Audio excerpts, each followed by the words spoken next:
I do in these lectures is divide them in three parts. First part, we do extinction. Why do I do extinction? I think it's a branch of physics, first of all. Okay, paleontology is a branch of physics. Paleontology is the science that studies death.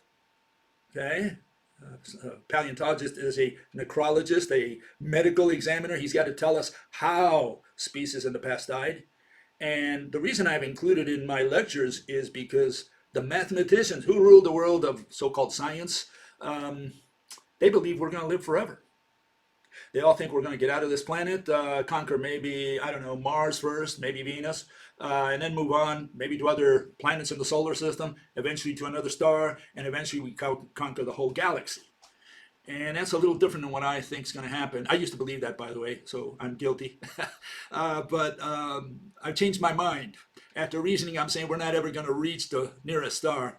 I don't think we're ever going to colonize Mars or any other planets. We might travel there physically, might send some astronauts, a party of 5, 10 people. Yeah, we can do that probably.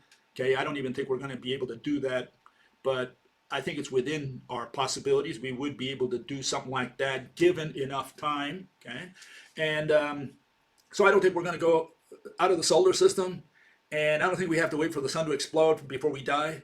It's going to happen a lot sooner, like in a couple of years maybe. And the reason I believe that, I think the global economy is going to collapse.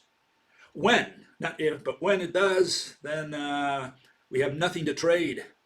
There will be no more trade. What dies is trade. Without trade, no one produces food, no one distributes food to the cities, and billions of people die in a matter of weeks. Okay, so that's the overall theory. So the first part of the lecture is about subjects related to extinction. Okay, that gives you a clue that something is wrong today, okay? Terribly wrong. Okay, so let's get on with it. Let's go along with extinction. And I start with a little news headline that came out there, caught my eye, and it's this fellow. He's turned into a woman. He played a Bruce Jenner. He turned into a woman, and he went in there and did some kickboxing and beat up a girl. Okay, and so a lot of people have problems with this. Lots of people have problems with this. Among them, the girls that get beat up, because they say, well, you can look at the guy and he looks like a man. I mean, he's been a man. You could say this for 30 plus years, and he decided to make a sex change operation recently. I don't know how recently it was, but the bottom line is he's already built like a man. Now he's changed his sex, and he goes out there and fights these pure women, you can say, right? And people have problems with that. They say, look, you're matching men against women here. Okay, so that's the argument out there, and so I'm going to play devil's advocate here. Okay, so what?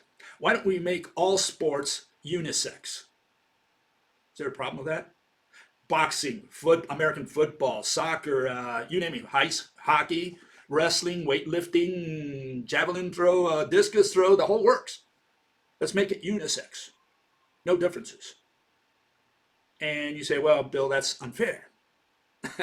It's unfair because women are at a disadvantage. Well, in this day and age, first of all, women are asking for their rights. They want to be equals. So that's my first argument. Again, I'm going to play devil's advocate here. Women want to be our equals, right? We're all born equal. We all have the same rights. We all want to, have no differences out there because men have dominated women for so long. Now women want to be equal to men. So, okay, here's their chance. I mean, let's get in the ring and fight, right? Now, that's one argument. The other argument is, women. There are many women that out there that are professionals, obviously, that can beat up a lot of men, okay? This is just a fact, okay? And you say, well, yeah, but you get the top contender for the women's championship against the top contender for the men's championship of boxing or whatever, one of those rough sports, and men are going to win. And my answer to you is today, okay? Today, we might win or are likely to win. How about tomorrow? I mean, given enough time, let's assume extinction doesn't happen. We give it another 100 years and we open the floor for everybody. No more, none of this sex stuff. Okay, it's all unisex for all sports. will there be women that slowly come up the ranks and match the best of men? Okay, and I'm going to give you an example of what I'm talking about. Okay, if I can get it here, give me a second here. And it goes like this. Okay, this is the 100-meter dash in 1936. Okay, and what do we see? We see Jesse Owens, a famous guy. You know, he won the 100-meter dash, and at the time, his record was 10.3 seconds, which was the world record. Guy who came in second, another American, Ralph Metcalf, and he came in just a tiny bit behind him, 10.4. Well, the record for women is held by Florence Griffin, and she did it in 10.49. And she would have slaughtered Martinus Ozendarp, who came in third in that race at 10.5. She would have beat him by 100th of a second. And then after that would come Elaine Thompson, who won it this year, and she would have beaten the crap out of the next three guys down there. So have women come up to speed over the years? And on top of that, you know, just in case you didn't notice, we're talking about two black girls beating these white folks, you know? How embarrassing, right? So given enough time, can women outrun men or run just as fast? Can they compete against men in strength and in stamina or whatever, all those? Maybe not in beauty.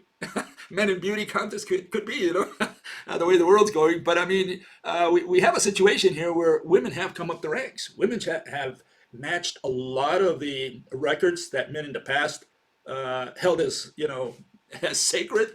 And women today now would have beaten those men, you know, 50, 100 years ago. And so women are also improving on their speeds and so on. Will there be a time where women and men are on the par? Should we have even male and female bathrooms, restrooms, public ones, or even private ones, I mean, for that matter, right? Is there any problem with that? I mean, nudist beaches, the females and males at least get a shower, you know, before going into the pool. They all shower in the same place, no problem. They still, for whatever reason that I cannot understand, have female bathrooms and men's bathrooms. And I don't know why they don't have a single bathroom. I mean, you can have individual stalls. I can understand that, you know, because even men, you know, they want to do their stuff in private, no problem. Why do we have female and male bathrooms? You know, can we all go to the same bathroom? After all, you know, do we need to wear clothes? Clothes were invented, as far as I'm concerned, about 35, maybe to 40,000 years ago, which is when man entered Europe. Do we need clothes? I mean, when it's a hot day, you know, take it all off, right? Why not? I mean, if we don't need clothes, then maybe we don't need to worry about having all these rules out there, you know, as far as bathrooms and so on, you know. I mean, you dress up when it's cold, maybe in winter, no problem, and then you take it off in summer. Any problem with that? And let me give you, for instance, the women, especially in places like Afghanistan, you know, they wear that veil over their face, they cover it all, and they feel nude if they were to take that little veil off. They feel nude. They feel that something is wrong, that they're not used to it. It's part of their culture, part of their brain now. Okay, so it's not only the men who have forced them maybe to use that over time, could be, but now the women, you know, who are born in that society, they're conditioned to use that veil, and you can't get it out of their face because they believe in that. That's what they are. So think about all this. You know, do we need to have differences between males and females, especially in sports? Okay, moving on here, more related to the subject here.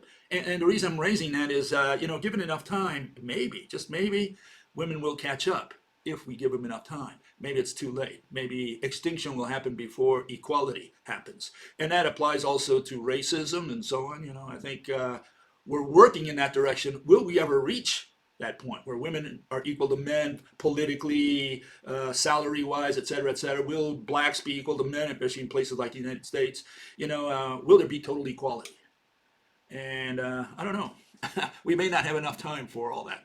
Anyways, Mitch McConnell, a person from the GOP, Grand Old Party, he says that GOP will vote for the U.S. to default on its debt. They're going to be voting, I think in November is the cutoff date. And what are they going to vote for? Well, right now they want to raise the ceiling to $27 trillion, which is what? 99.3% of GDP. Debt is right up there with GDP. Do you think that's healthy?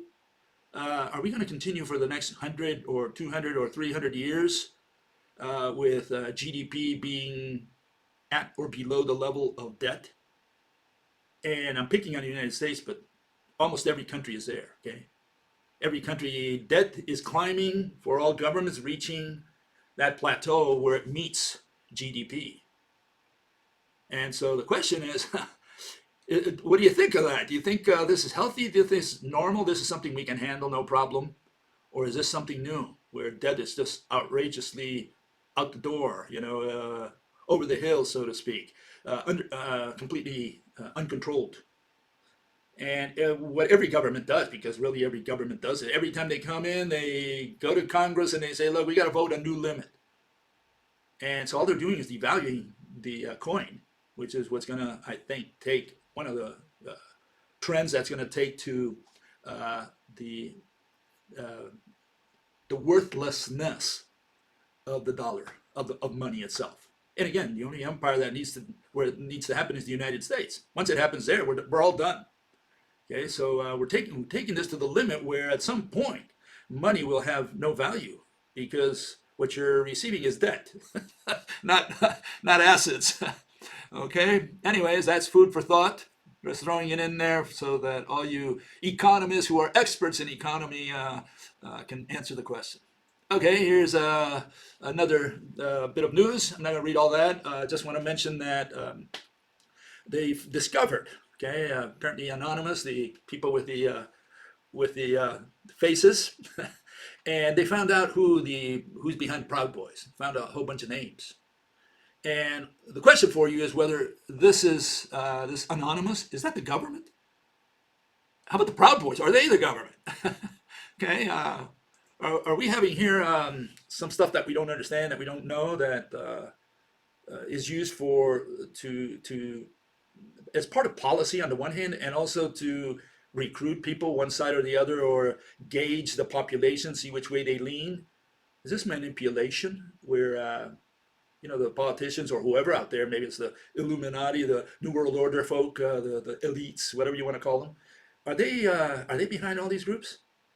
And do you think that, for example, the FBI, do you think the FBI infiltrates any group that becomes important? Okay, food for thought. Okay, let's move on. Let's move on. One fellow says, will you elaborate on why urbanization leads to fewer children? Why does urbanization destroy birth rates? Another fellow asks, and he says, is it because farms need a ton of workers? And a third guy answers them, says, the cause is feminist laws. He's a Taliban, okay? He visits us from Kabul, okay?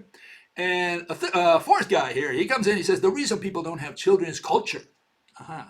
As soon as having children and family will be glorified, people will start having children again, in cities or not. Okay? So those are some of the answers we get out there. My take, I can only give you my version of it. Okay, here it is. Why don't we have children today? Well, the main reason is we went from the country to the city. We went from the farms to the offices. That's what it's all about. We went from agriculture first to manufacturing in the cities, and then from the cities we converted from manufacturing to services. Okay, that's what's happened. That's the transition that's happened since the 19th century.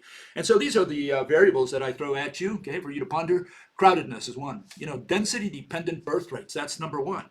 Okay, and it's when you get into a city, it's crowded. Economy is very lean for most people. Okay, they're just barely making it to the end of the month. And then you have the houses. They're no longer like in the farms. You have all these extensions out there, and you want to bequeath the land to whom? To your sons or daughters, right? And none of that happens in the city. In the city, there's nothing to bequeath except debts, GDP up to same level as debt. Okay, so there's nothing to bequeath. So what are you going to have a child for? You're not going to bequeath it to him, to her or him, right? You're in an apartment. Are you going to have 10 kids? Do you have enough money to maintain 10 kids, even if the apartment is, a suite, the Palace Hotel suite, No. And so these are some of the reasons, some of the problems. Economics, proletarians can barely make it to the end of the month in a service economy. Social security, retirement. In the country, a lot of people had kids, and those kids later on took care of mama and papa. Okay, and today, the state take care of the children, and the state takes care of the mama and papa.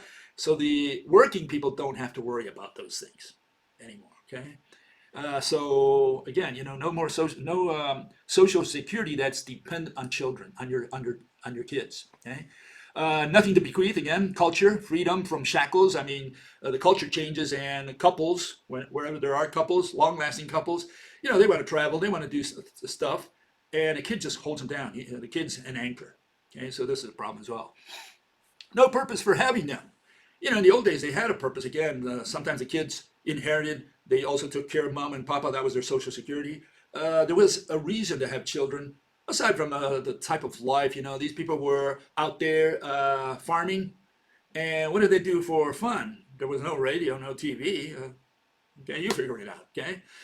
Today we have other distractions, mainly games. Everybody's playing all these games, right? And because of that, there's no time for sex, reproductive sex. Sex, there's a lot, and most of it is self-serve. But what there isn't is time for sex, for real sex, for reproductive sex. The purpose Mother Nature created sex for. Okay, family structure has changed also. We were hunter-gatherers. We had the clan. Everybody did it with everybody. It was free for all. You could sleep with your mother, with your daughter, whatever happened there. It was group sex. Okay, agricultural era, slavery, a lot of slaveries. Okay, people were conquered in war, taken as slaves to work the farms and inside the houses. Right, and so it was a patriarchal society where the man of the house, he had even power of life and death, not only over the slaves, but over his children and of his wife. Those were the good old days. Today it's almost the other way around. Okay, manufacturing. We went to the nuclear family, mom and pop. No more extended family. It was mom and pop and the kids. Okay, and from there we went to services. What is services? Bachelors, divorced, homosexuals. In other words, everybody lives alone. It's a single life. So we went from the many to the few. Okay, is that going to continue forever now for hundreds and hundreds of years? Always singles and just casual sex here and there for pleasure? You figure it out. Okay. So again, what I try to show is that we're at a different culture, a different economic situation today, and so I don't know. You got to think for yourself if any of this has a bearing on extinction. Okay. And anyways, even if couples could reproduce, we're not reproducing. And here you see the trend. Okay, I showed this a couple times already. But by mid-century, 2050, we're going to reach what is known as ZPG, zero population growth. One person dies, one person is born, more or less, remains steady. So there's no increment in the population, the world population. In fact, it should decline even further because we're becoming older. And at some point, the older people start dying and we're not producing the young because the young are not marrying or having sex for the purposes of reproduction, reproductive sex, right? And so, yeah, I think it's going to continue all the way down, okay? And I think, in fact, Mother Nature's going to save us the agony of defeat. He's going to save us the agony because he's going to cause us to die, to become extinct much sooner than that by having our economy fall to pieces. So that's going to beat this. Anyways, that's my argument. That's my theory there, okay? Okay, here's one fellow says, I remember hearing how a Chinese ruler took all the money into his tomb when he died. He also took some slaves with him, by the way. They had to die with him. He needed them for the afterlife. Okay? I think they had an economic collapse. There's been many economic collapses. We call them economic collapse when they're not really economic collapses. Not the one I'm talking about. I'm referring to something totally different. Okay? When people talk about economic collapse, they talk about maybe a recession, maybe 2 straight quarters of negative growth. Maybe they're talking about a depression, several years of negative growth or just barely breaking even. That's not what I'm talking about. I'm talking about something else. When I use the word economic collapse, I mean one thing and one thing only, and that's that money will be no more. Trade will be no more. No one trades when money is no more, when no one accepts money. Okay? If no one accepts money, what are you going to do? Well, people say we're going to barter. I'm going to give him my car, and he's going to give me his boat. That's the way they see it. I give you a television set, you give me a radio or whatever, a computer. That's what these people have going through their minds probably, that there's going to be a neighborly interaction where I trade goods. And the answer is no, absolutely not, because the only thing that's going to be worth of any has any value after money is no more will be food. Food will be the only thing of value. And if you have food, the last thing you're going to do is trade it. You're not going to give it away for a car. You're not going to give it away for a Bitcoin or for a computer or anything. It's the only thing that's going to keep you alive for whatever time your food lasts. When the money is no more, the amount of food you've got in your cupboard or in your fridge, it's a measure of how much time you have to live. Okay? So that's my argument there. And one fellow says, people will always will accept real objects like gold or food, dummy. Well, I don't know. There are situations. Here's one situation. Two fellows caught on an island. Hopefully a little bigger than that, That's such a terrible scenario there. And one guy has a pot of gold, has a bag full of money. Do you think the other guy has any use for that money on the island? Okay, so their money has no value. And he's got a coconut. The second fellow has a coconut. Do you think he's going to trade the food for the pot of gold for the bag of money? Well, if you do, well, maybe you're the dummy. No, there are situations and situations, and no, we do not trade when money is no more. Okay, trade dies completely. Nobody trades. In fact, the first lesson you're going to learn if you're in the asphalt jungle, and you've just realized that money is no more and nobody accepts your money. The first lesson you learn is what all wild people and animals, right? Humans and the rest of the animal world, what they all know as a second nature.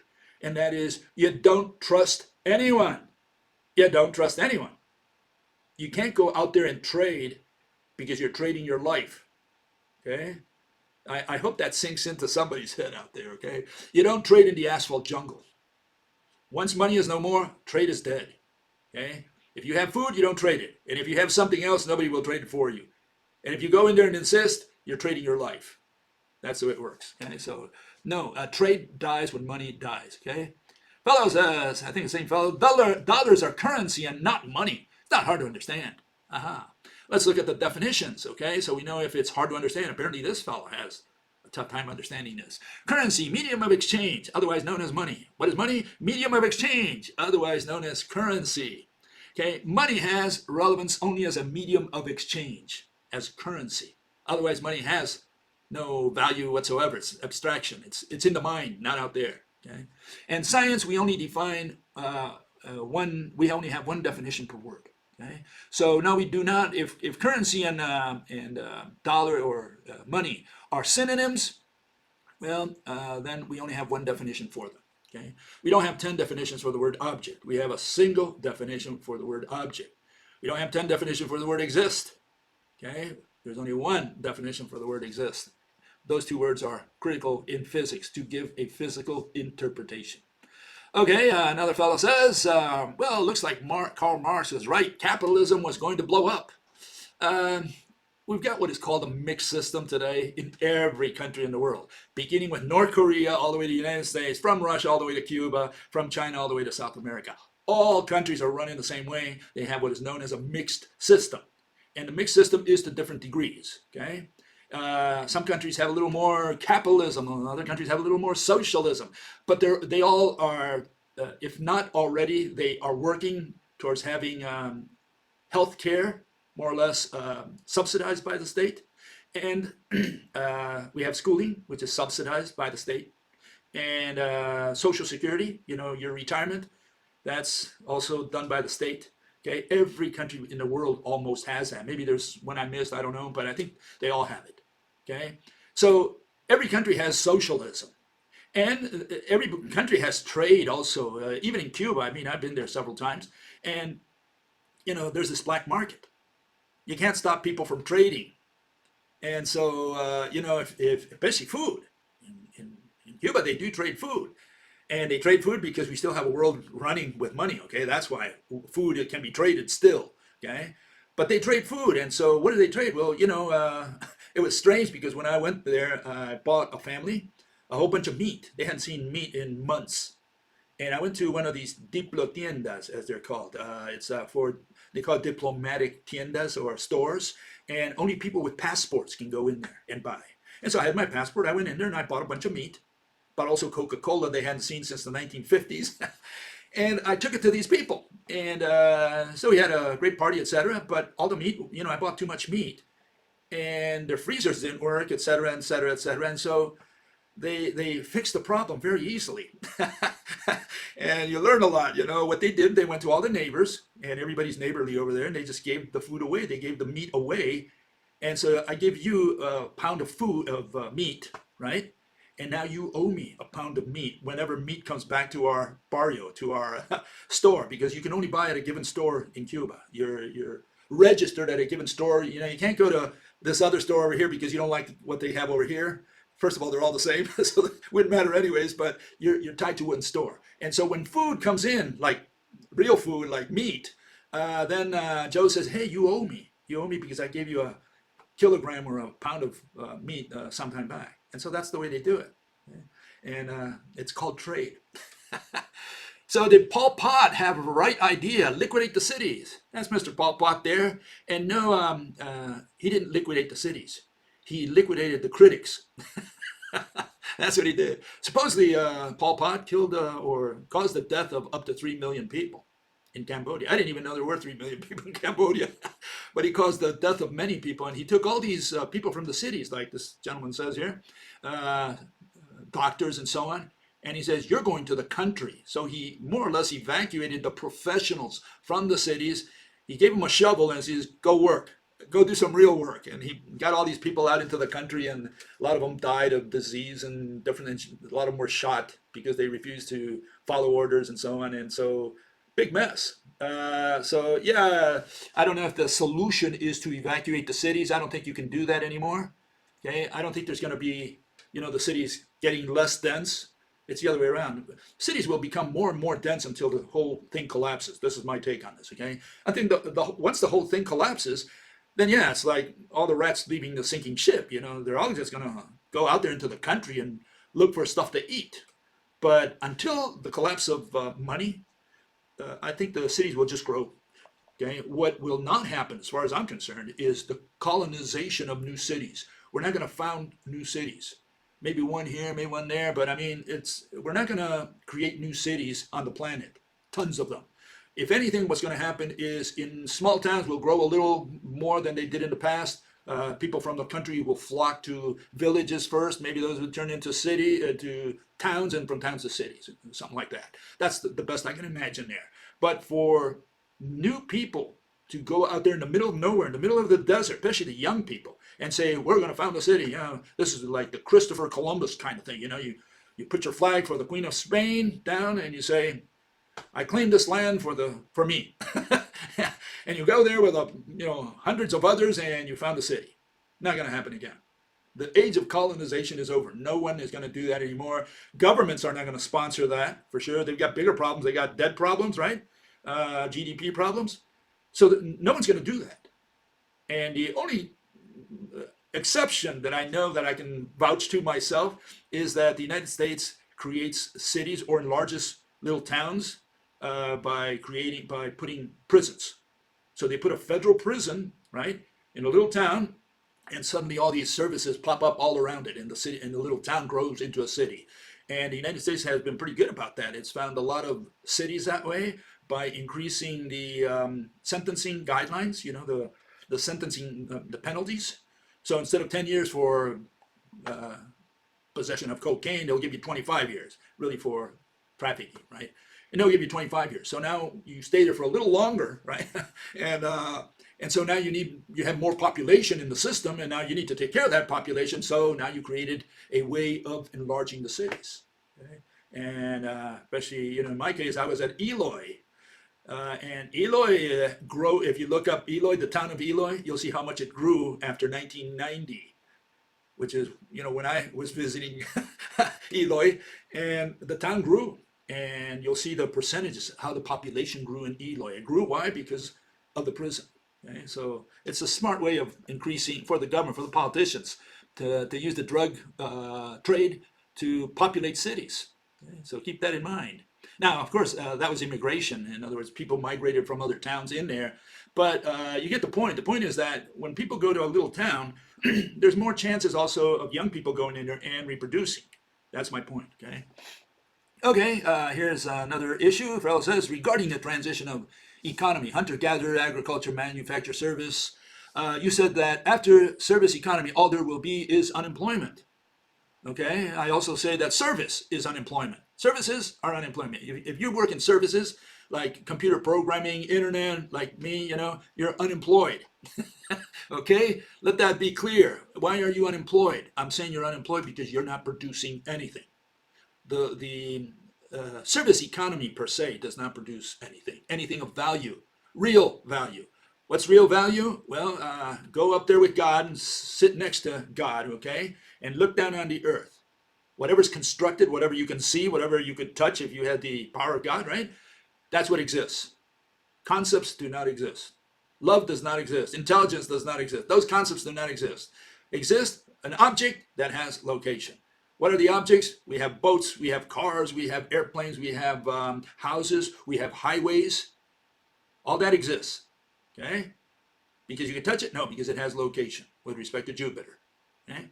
And the fields of corn, those exist as well. Cows, those exist. What doesn't exist is singing. What doesn't exist is insurance. What doesn't exist is Bitcoin. None of that exists. Okay, so anyone who's in any of those fields, he's not producing anything of value per se. He thinks he is, they call it value, okay? But no, you're not producing anything. You're living off the fat of the land. That's what we're doing today. We're all living of what people in the past built for us. And all we're doing is essentially, right, just using up that wealth. Okay? That's what we're doing. We're just spreading it thinner. We're trading. I'm giving you a song. You give him a computer program. The other guy, fixes the banking, the bank, it's software, and the bank receives money from you as a deposit and then invests it. All that is worthless.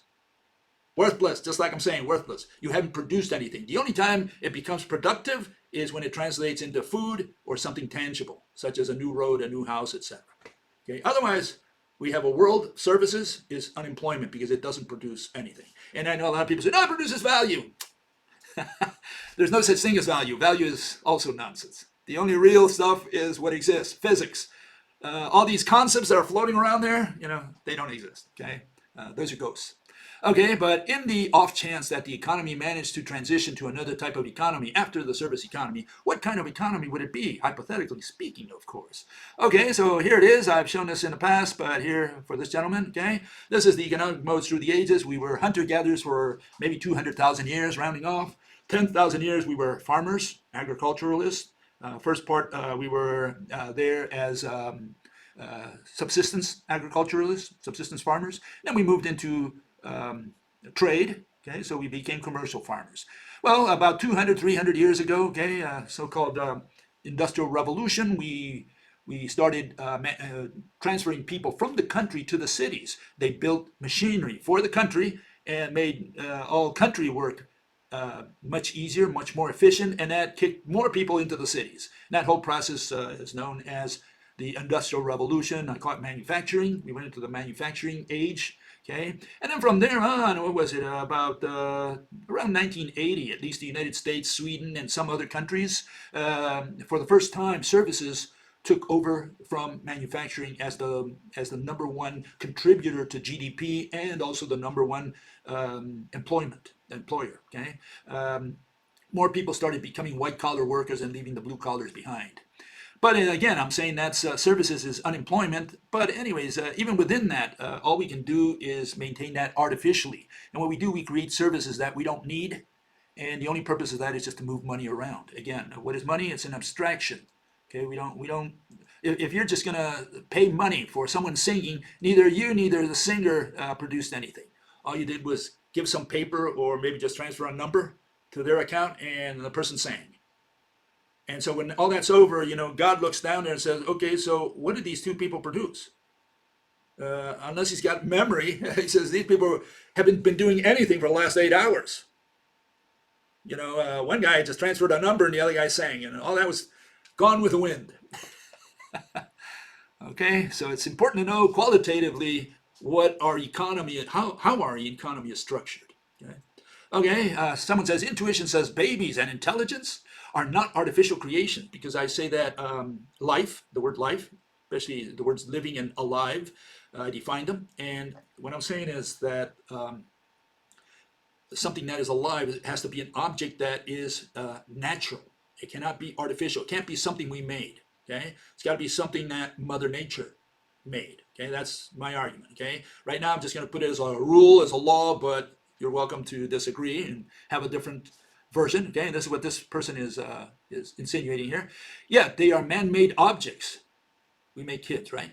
Which makes them artificial. We made the kid. Hey, hooray, we have another son, another gal. China, they would bury her and wait for the guy to come around. So man can or can't make artificial intelligence? Aha. Okay, so let's answer this gentleman. And here's the answer. It's what we make with our hands that is artificial, not what we make with our wombs. Okay? And, there are some examples. Mother Nature makes babies. A lot of women say, God send her a baby, okay? And we make them through wombs, and we make poop through our butts, right? And we didn't invent or create babies or poop, okay? We haven't created life like with our hands out here. When you create a baby out here, then it's artificial. But when you make it through your inside, are we going to say that rabbits also make babies and so they make artificial things? Okay, so we got to keep this in the right context, right? It's okay to play devil's advocate, but make sure you come back with your feet back to earth. Okay, we didn't create babies or poop. It took Mother Nature thousands of years of patience to make intelligence. Okay, our level of intelligence. Intelligence, I have defined that in the past. Okay, I'm not going to get into that now, but intelligence essentially is the cell. The cell is the first intelligent thing. It's almost synonymous with life. Okay, but man thinks he's more intelligent than Mama, okay, and wants to do it in decades. It took Mother Nature thousands of years. We think we can do it in a few seconds of the universal clock. Okay, and no, it takes a little longer than a few decades to create life, and that's a good argument against the existence of God as well. For those of you who propose God as a hypothesis, okay. We cannot say that intelligence, if that's what you're going to say God is, created intelligence. First of all, because he already had intelligence, right? So what created that intelligence? That's the first issue. But then he couldn't have created intelligence. At least we have no proof, no evidence. Okay, for those of you who like evidence and proof, like to be convinced, we have no proof that intelligence, like us, top of the line, can create intelligence. We can't create intelligence. Why do we think that there's another intelligence up there that created intelligence down here? Meaning us, I guess, right? So, we have no evidence that intelligence can create intelligence, if we're going to talk in those terms. Okay, another fellow says, or in fact, several people here, the virus, I took just a couple because there's a lot of these.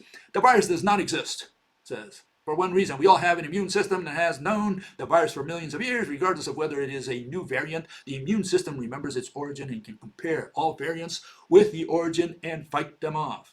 Another person says, gotta be dumb to get a vaccine for a virus which doesn't exist. What a joke. Okay, I did clarify. I didn't get a virus, the vaccine. I got my second shot, by the way. Still hurts a little bit. Almost nothing. A couple days ago. Okay, so I got the second shot. I guess I'm covered. Did I do it because I was scared that I was going to get the virus? Absolutely not. I got the vaccine only because I'm going to travel, and I don't want the hassle. Believe me, I don't care about the vaccine one way or the other. But then the question is, does the virus exist? Do we need to get shots against this vaccine? Maybe it doesn't exist, and maybe they're just giving us a shot for something that's not out there. And all I can do is share with you my COVID flowchart. Okay, so here goes the flowchart, which hopefully gets you to think a little bit in the right direction at least. It just helps, okay, in your reasoning. Okay, so here it goes. Okay, here's the COVID flowchart, and it starts like this. We're trying to answer whether the COVID is real or not. Okay, that's the purpose of the flowchart.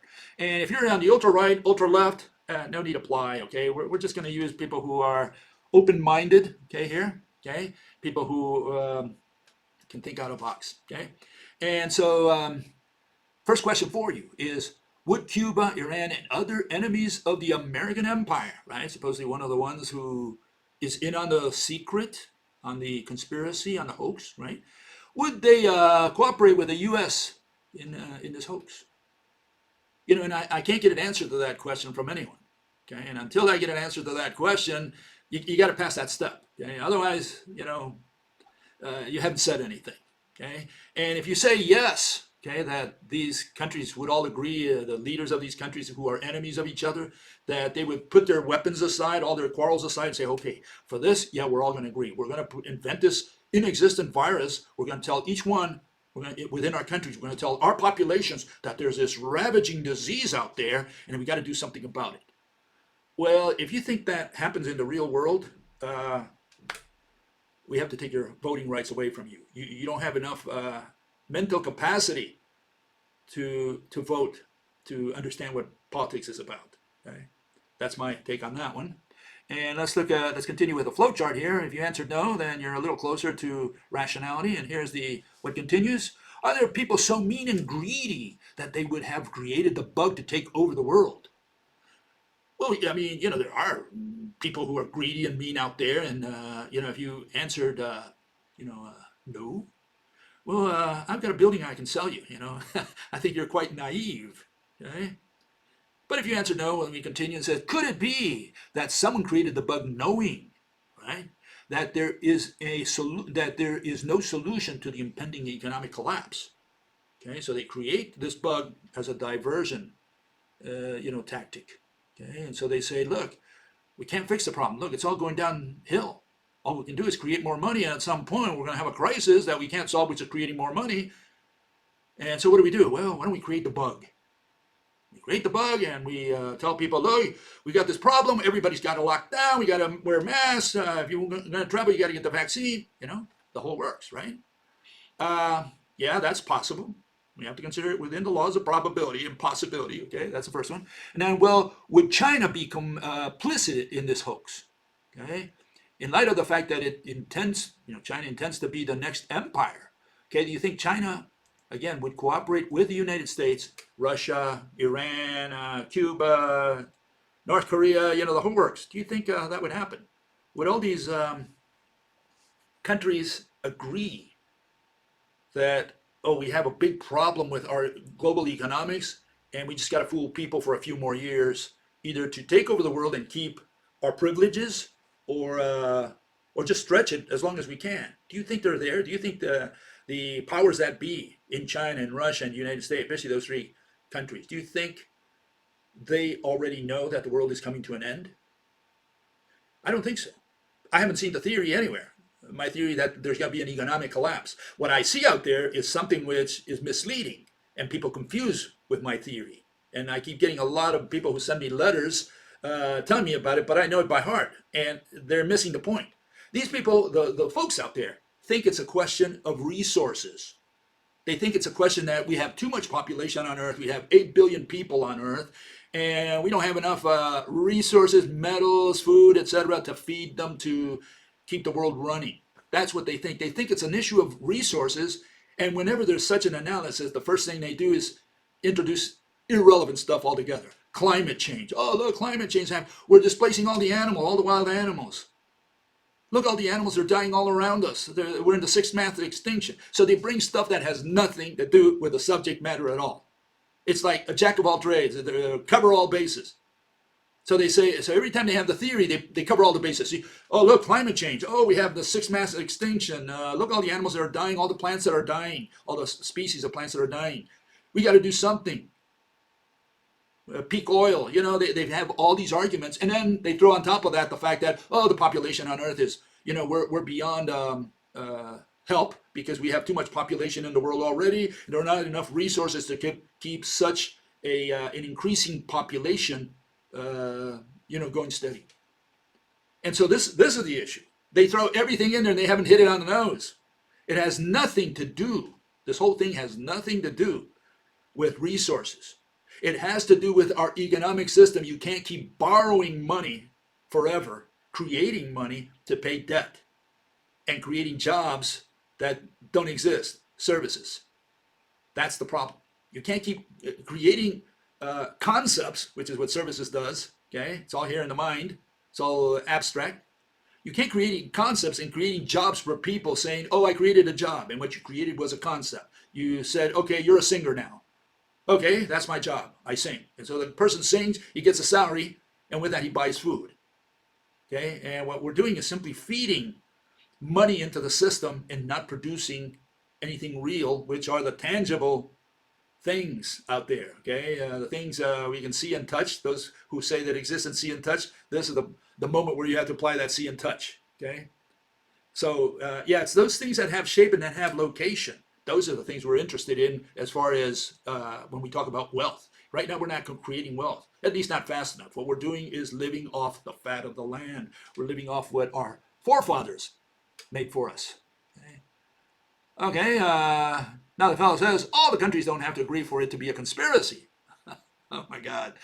It can only be a few set in motion by one. Oh, can it?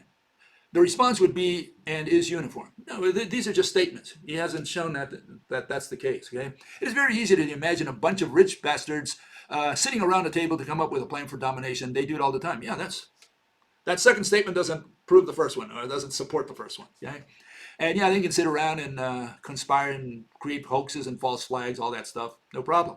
That doesn't mean that first statement, all countries don't have to agree. Okay, my thing for the so-called vax is it's a new technology with no track history, and what is in it, we have a right to wait. Yeah, I mean, I don't disagree. In fact, I didn't get a vaccine for over a year, and the reason I didn't get my vaccine, first, I don't care about it.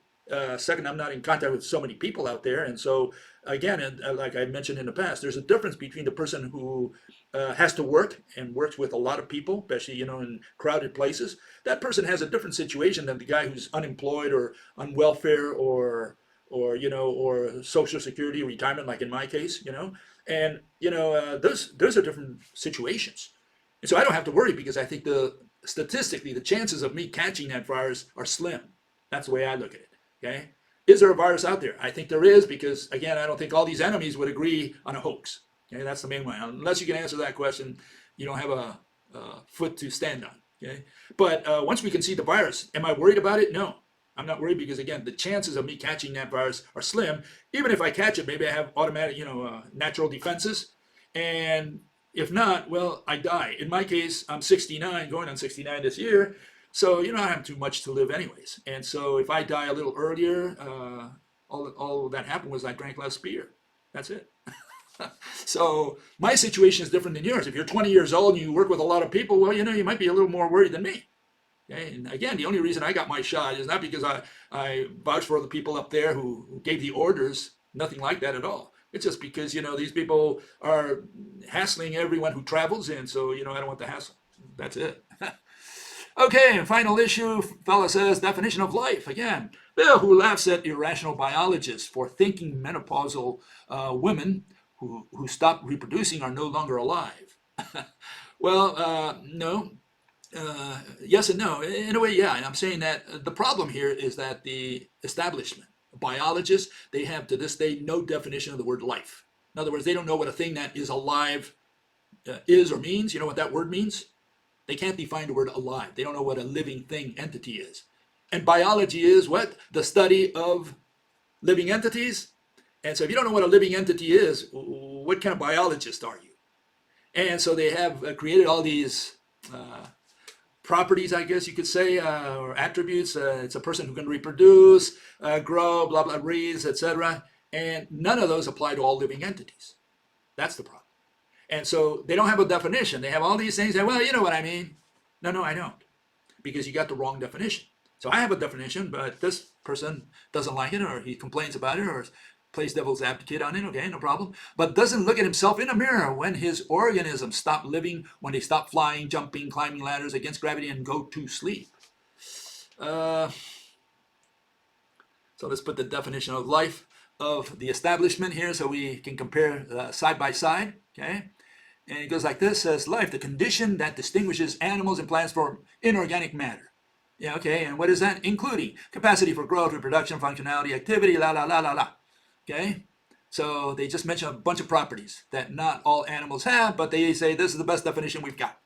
And Wikipedia, same thing. Life is a characteristic that distinguishes physical entities. Okay, at least they don't think of pixels, that have biological processes such as signaling and self-sustaining processes, and they go from the same thing. They essentially list. It's a list of properties. Okay, what do we put in exchange to this? Well, we say that alive, living, a natural object that moves against the path of least resistance. Essentially, a living being has the ability to move against gravity, something a rock does not. Okay, and life is a group of living beings. Okay, so those are the definitions. And yeah, this fellow doesn't like that definition, but he says that I'm saying that, for example, if my aunt, she never had babies. In fact, she did. She was not able to have children. Was she alive? And is my grandmother alive after the age of 60 when she can have no more babies?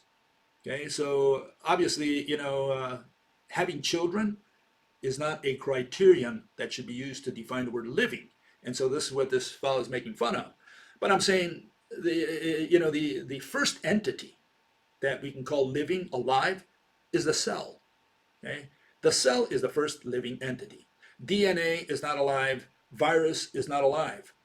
Virus and DNA, RNA, and all these others, they are molecules. That's all they are. They're just molecules. Do they have the ability to move by themselves? The answer is no. Okay? They can't move against gravity specifically, but they can't move by themselves. What happens is when they're in a body, when they're in a cell, they all these that's where they go to work. They start moving. They start creating copies of themselves.